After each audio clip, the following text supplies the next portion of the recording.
ખેડૂત મિત્રો, જય ભારત, જય કિસાન. મિત્રો, આજે એક મંત્રી ખેતરમાં જઈને કે આમાં વાસ આવે છે.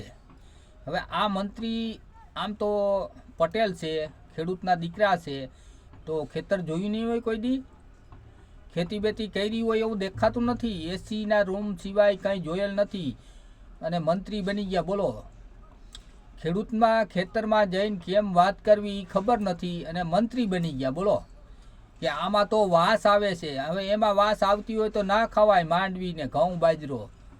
વાસનું તો રહેવા દો ભાઈ, વાસ આવે છે, વાસ આવે છે.